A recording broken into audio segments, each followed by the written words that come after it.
Bismillahirrahmanirrahim. Assalamualaikum warahmatullahi wabarakatuh. Gimana kabarnya anak-anak?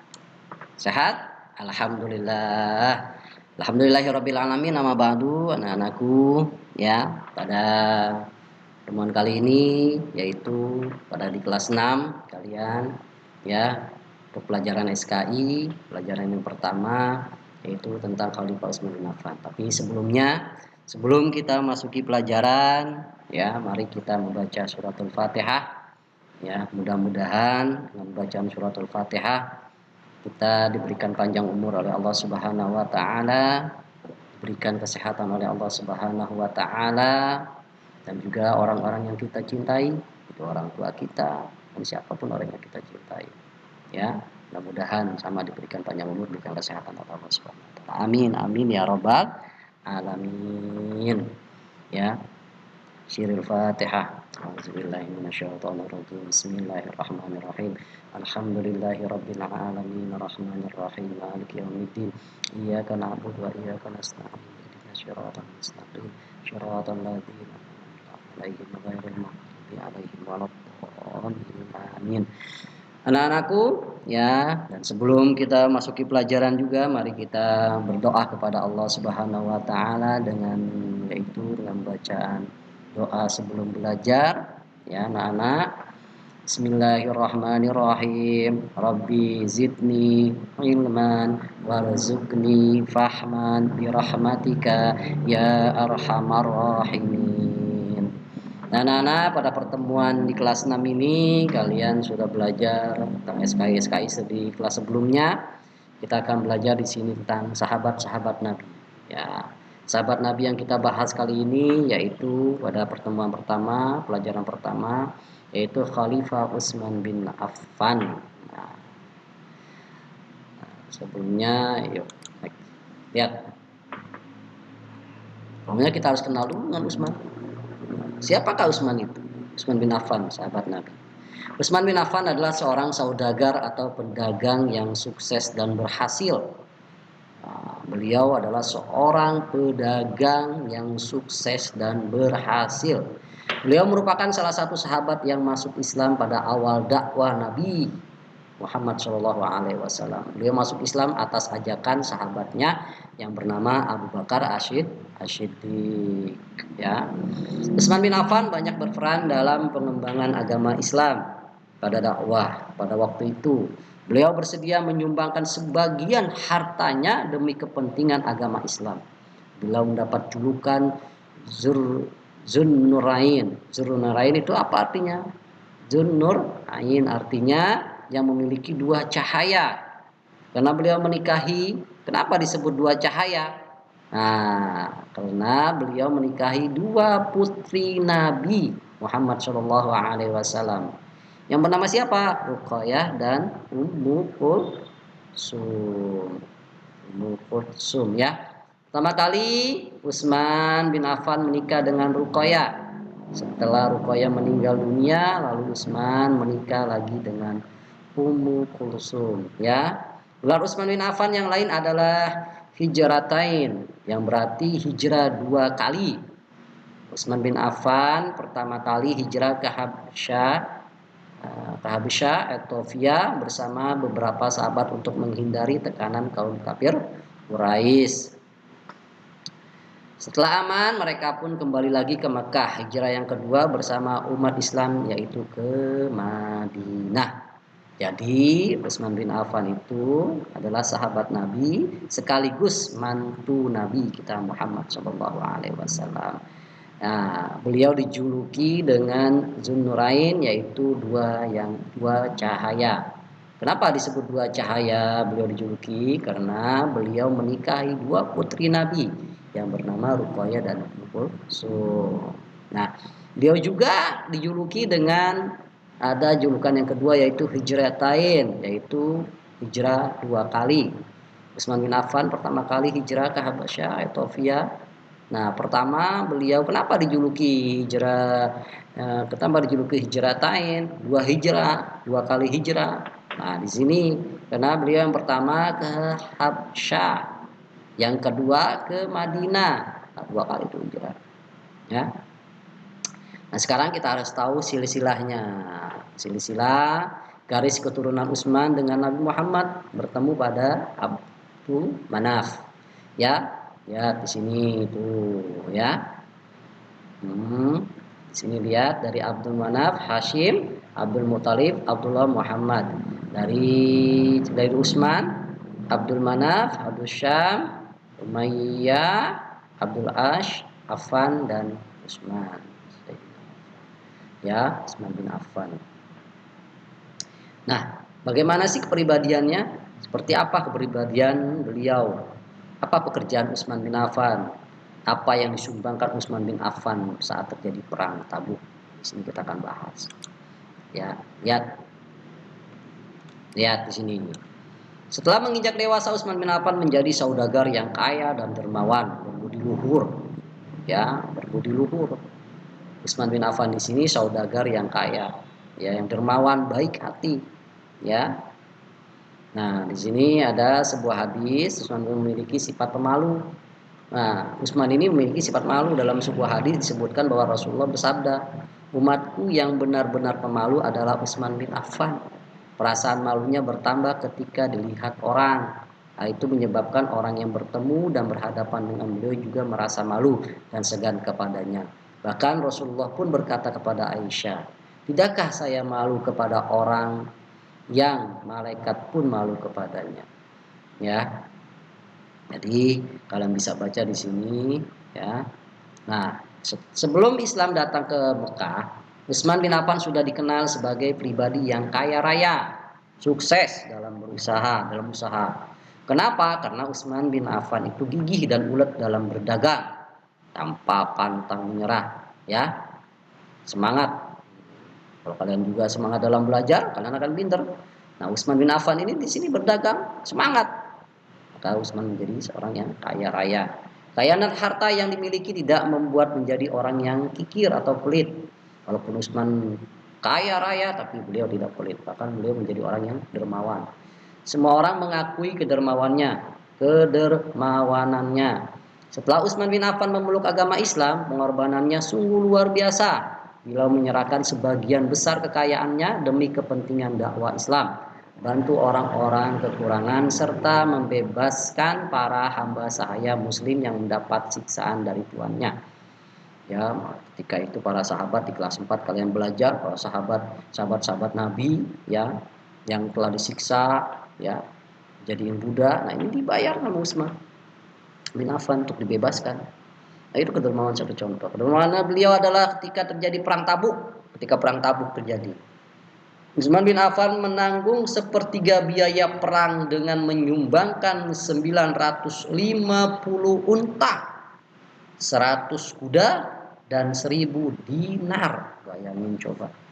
Ya, sekarang berapa? Ya, nah ini.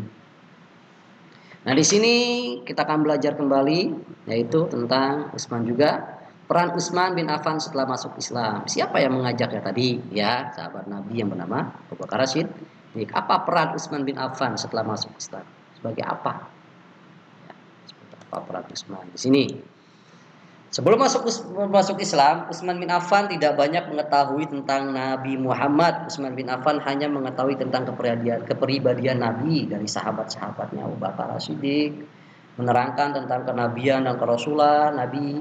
Ya, Abu Bakar juga menganjurkan kepada Utsman bin Affan untuk menemui Nabi, menanyakan masuk Islam atas ajakan siapa? Abu Bakar As-Siddiq. Ya, mengenal Islam, ya, atas ajakan Abu Bakar As-Siddiq. Ya.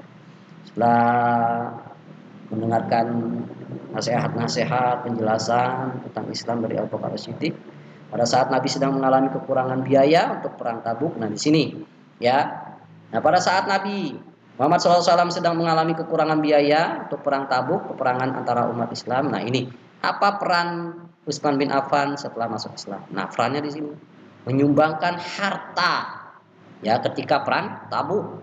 Ya, tadi kita sudah jelaskan, Nah, di sini apa aja yang disumbangkan? Ya, perannya beliau menyerahkan 950 ekor unta, ya, 1000 ekor kuda dan uang tunai sebesar 1000 dinar. 1 dinar itu 4,25 gram emas. Ya, sekarang berapa kalau kita ini? Ini kedermawanannya, perannya Utsman di Islam. Ya. Selanjutnya, nah, ya, ketika umat Islam mengalami peceklik, ya, terancam bahaya kelaparan ketika keringan dan panjang, Utsman bin Affan datang dengan membawa 1.000 karung gandum yang semuanya dibagikan. Nah, ini peran umat Islam. Utsman dermawan pada umat Islam perannya. Dan kesempatan yang lain ketika kaum muslimin sangat membutuhkan air untuk kehidupan sehari-hari, Utsman bin Affan segera membantunya. Beliau membeli sumur milik orang Yahudi, separuhnya dengan perjanjian dipakai secara bergantian. Jika hari ini orang Yahudi itu yang memakai, maka besoknya untuk Utsman bin Affan, tapi jatahnya Utsman bin Affan diberikan kepada kaum muslimin. Ya, dalam perjalanan sering terjadi kerusakan dan kesalahpahaman kecil hingga akhirnya orang Yahudi tersebut mendatangi Utsman bin Affan agar bersedia membeli sumur itu seluruhnya, dan Utsman bin Affan pun menyetujuinya. Utsman bin Affan membeli sumur Raumah. Nah, sumur ini namanya. Nah, Utsman bin Affan membeli sumur Raumah tidak kering sepanjang masa dengan harga 200.000 dirham. Ketika akan terjadi perang Badar, Utsman bin Affan hendak ikut serta berjuang bersama pasukan muslim, tetapi Nabi melarangnya dan memintanya agar kembali dan merawat istrinya yang sedang sakit. Ya. Nah, ini perang. Juga peran Islam, peran dalam Islam, ikut perang, membantu kaum muslimin, ya. Ketika itu dalam kelaparan, ya, menyumbangkan 1.000 gandum dan membeli sumur. Ketika itu masa kekeringan, umat Islam kekeringan, beli sumur, separuhnya untuk ini, separuhnya untuk Yahudi. Akhirnya Yahudi melepaskan semua dengan harga berapa? 200.000 dirham. Nah, juga di sini peran Utsman bin Affan ikut perang Badar. Cuman ketika itu tidak dikasih dengan Nabi. Kenapa tidak dikasih? Karena istrinya sedang sakit, disuruh merawat istrinya. Ya. Nah, lanjut. Utsman bin Affan diangkat menjadi khalifah. Kapan Utsman bin Affan diangkat menjadi khalifah? Mengapa Utsman bin Affan yang dipilih untuk menjadi khalifah?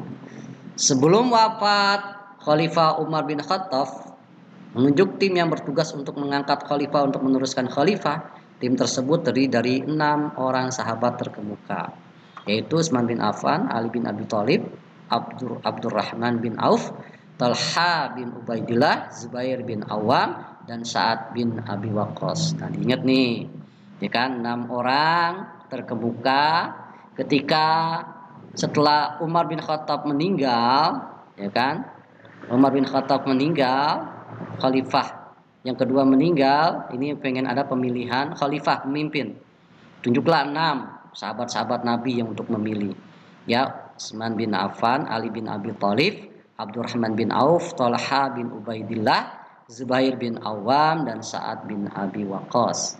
Tim ini dipilih oleh Abdurrahman bin Auf. Hasil musyawarah tim menunjuk bahwa suara berada pada posisi seimbang antara memilih Ali bin Abu Thalib dan Utsman bin Affan. Karena Utsman bin Affan lebih tua, maka Abdurrahman bin Auf menetapkan Utsman bin Affan menjadi khalifah setelah Umar bin Khattab. Ya, disetujui itu, disetujui. Kapan terjadinya? Nih, di sini lihat, ya kan? Utsman dibait, ya, dibait menjadi khalifah pada 2 tahun ke-23 Hijriah atau 644 Masehi pada usia 70 tahun. Ketika itu usianya, ya, diingat. Perjuangan Khalifah Utsman bin Affan. Sebutkan kebijaksanaan Khalifah Utsman bin Affan. Mengapa Al-Quran harus dibukukan? Armada apa yang dibentuk oleh Khalifah Utsman bin Affan? Nah, ini satu pertanyaan. Kalian bisa lihat jawabannya ada di sini. Ya kan? Lihat. Membangun kembali Masjid Nabawi, ya. Masjid merupakan masjid yang dibangun oleh Nabi di kota Mekah, di kota Madinah, maaf. Pada zaman Rasulullah masjid ini kecil dan sangat sederhana.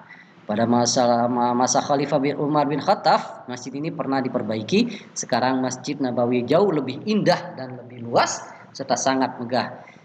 Jika suatu saat pergi ibadah haji atau umroh, kita pasti akan singgah di Masjid Nabawi untuk melaksanakan sholat. Pada bulan Rabiul Awal tahun 29 Hijriah, Khalifah Utsman bin Affan melakukan perluasan dan perbaikan Masjid Nabawi. Masjid Nabawi tersebut diperluas dan bangunannya diperindah, tiang-tiangnya dari batu bundar, atapnya dari kayu jati, dan dindingnya diukir dengan ukiran yang sangat indah. Mulai ada perubahan. Nah, pengumpulan dan penulisan Al-Quran. Usaha untuk mengumpulkan ayat-ayat Al-Quran menjadi satu buku telah dimulai sejak Khalifah Abu Bakar, Umar, dan pada masa Khalifah Abu Bakar dilakukan usaha pengumpulan Al-Quran. Tugas tersebut dipercayakan kepada Zaid bin Sabit. Ya, hasil kerja Zaid bin Sabit kemudian disimpan oleh Khalifah Abu Bakar dan diberikan kepada Umar bin Khattab setelah beliau wafat. Nah, ya, dalam perlindungan Khalifah Umar bin Khattab, mushaf Al-Quran tetap terpelihara dengan baik di rumahnya. Setelah Khalifah Umar bin Khattab meninggal dunia, mushaf tersebut disimpan di rumah putrinya bernama Habsyah. Tidak ada lagi usaha pengumpulan Al-Quran yang dilakukan oleh Khalifah Umar bin Khattab hingga datanglah masa Khalifah Utsman bin Affan. Pada masa Khalifah Utsman bin Affan, wilayah Islam semakin berkembang dan pemeluk agama Islam semakin bertambah. Pada saat itu, umat Islam berasal dari berbagai bangsa yang berbeda, maka sering terjadi perbedaan dalam membaca Al-Quran. Keadaan seperti ini mendorong perlunya satu jenis Al-Quran yang dijadikan pedoman untuk semua muslim. Anakku, bisa dibaca di halaman 11. Lanjut. Pada tahun 26 Hijriah, Khalifah Utsman bin Affan menetapkan kebijakan untuk membukukan Al-Quran. Nah, kebijakannya, langkah awal yang dilakukan apa? Ya, meminta ngumpulin Al-Quran, ya, oleh Hafsah bin Umar. Nah, ini merupakan suatu kumpulan tulisan Al-Quran yang berserakan pada masa Khalifah Abu Bakar. Kemudian Khalifah Utsman bin Affan membentuk panitia penyusunan Al-Quran yang diketuai oleh siapa? Zaid bin Sabit, dan anggotanya adalah Abdullah bin Zubair, Sa'ad bin Ash, dan Abdurrahman bin Harish. Tugas panitia ini adalah menyalin ulang ayat-ayat Al-Quran, disalin ulang, ya. Sebuah buku yang disebut mushaf oleh panitia mushaf tersebut digandakan sebanyak 5 buah. 4 diantaranya dikirim ke Mekah, Suriah, Bashrah, dan Kufah. Adapun yang 1 buah ditinggal di Madinah dan disebut mushaf Utsmani atau mushaf Al-Imam. Agar tidak lagi timbul perselisihan mengenai cara membaca Al-Quran, Khalifah Utsman bin Affan mengirim para qori pembaca Al-Quran yang bertugas mengajari cara membaca mushaf Al-Quran yang benar. Beliau mengirim Abdullah bin Saib ke Mekah, Mukhirah bin Syihab ke Suriah, Amar bin Abdul Qais ke Bashrah, dan Abu Abdurrahman Al-Sulami ke Kufah. Nah, diingat di sini, siapa yang diutus untuk mempelajari Al-Quran oleh Utsman? Ke Mekah siapa? Abdullah bin Saib. Nah, ke Suriah siapa? Mughirah bin Syihab. Ya, Amar bin Abdul Qais kemana? Ke Bashrah, dan Abdurrahman Al-Sulami ke Kufah. Ya, itu penumpasan pemberontakan. Setelah Khalifah Umar bin Khattab wafat, banyak bermunculan daerah yang membelok terhadap pemerintahan Islam. Sehingga pada masa Khalifah Utsman bin Affan, pemberontak tersebut dapat ditumpas dan dipadamkan. Pemberontakan yang terjadi pada masa Khalifah apa aja? 1, pemberontakan di Persia. Yang kedua, pemberontakan di Iskandaria. Ya, nah itu ada 2 pemberontakan di Persia. Ini kenapa? Persia nih, lihat, ya, oleh Kaisar Yazdegerd yang berusaha menghasut masyarakat Persia melakukan perlawanan terhadap penguasa Islam. Nah, ini ada pemberontakan. Terus pemberontakan di Iskandaria pada tahun berapa? Tahun 25 Hijriah. Ya, atau 646 Masehi. Pasukan Romawi berhasil menduduki Iskandaria, namun Amr bin As yang menjabat sebagai gubernur Mesir berhasil mengusir mereka. Pada tahun 31 Hijriah 652 Masehi terjadi pertempuran hebat antara tentara Romawi yang dipimpin oleh Konstantin dengan pasukan Islam yang dipimpin oleh gubernur Mesir yaitu Abdullah bin Abi Syarah di Laut Tengah dekat kota Iskandaria. Pertempuran tersebut dikenal dengan Zatis Shawar karena banyaknya kapal-kapal perang yang ikut dalam peperangan ini. Abdullah bin Abi Syarah berhasil mengalahkan pasukan Romawi. Nah, disitulah kalian bisa baca lebih ininya. Silakan. Perluasan wilayah kekuasaan Islam, ya. Perluasan di mana aja? Perluasan wilayah ke Armenia, ya kan? Siapa yang diutus ke sana? Salman Rabia Al-Baini untuk berdakwah ke Armenia. Terus perluasan ke Tunisia, Afrika Utara, ya kan? Mengutus siapa? bin Abdullah bin Sa'ad bin Abu Zahrah untuk membebaskan Tunisia dari penjajahan Romawi, ya kan? Nah, pada zaman Khalifah Utsman wilayah kekuasaan Islam meliputi wilayah berikut. Wilayah Afrika meliputi Barkah, Tripoli Barat dan Nubah. Wilayah Asia meliputi Syabaristan, wilayah seberang Sungai Jihun, Hara, Kabul, Turkistan dan Armenia. Wilayah Eropa meliputi Pulau Siprus, ya. Nah, yang kelima yaitu membentuk armada laut. Nah, di sini kalian bisa baca kekuasaan Islam pada masa Khalifah Utsman bin Affan semakin meluas. Semakin meluas, ya kan? Daerah-daerahnya, kekuasaannya sampai-sampai membuat armada angkatan laut, ya. Kebijaksanaan dalam bidang pemerintahan. Bagaimana kebijaksanaan Utsman bin Affan dalam bidang pemerintah? Khalifah Utsman banyak mengangkat kerabatnya sebagai pejabat tinggi dan penguasa negara. Satu persatu kepemimpinan daerah kekuasaan Islam diduduki oleh keluarga Utsman oleh orang Utsman bin Affan. Adapun pejabat-pejabat yang diangkat oleh Utsman bin Affan sebagai berikut. Abdullah bin Sa'ad, saudara Utsman bin Affan sebagai gubernur Mesir. Abdullah bin Amir bin Khuraij, Bani Umayyah, ya kan? Terus Walid bin Uqbah, ya, saudara sepupu dari saudara susuan Utsman bin Affan sebagai gubernur Kufah menggantikan Sa'ad bin Al-Waqqas. Marwan bin Hakam, keluarga Utsman bin Affan sebagai sekretaris Khalifah Utsman bin Affan.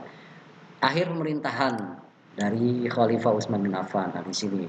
Pada akhir pemerintahan Khalifah Utsman bin Affan banyak terjadi kekacauan. Keadaan ini disebabkan oleh keputusan Khalifah Utsman bin Affan yang memecat gubernur-gubernur yang diangkat oleh Umar bin Khattab dan digantikan dengan saudara-saudara dekat Utsman bin Affan sendiri. Banyak daerah yang tidak menerima pemimpin yang ditunjuk oleh Khalifah Utsman bin Affan. Kesempatan ini pun dimanfaatkan oleh musuh-musuh.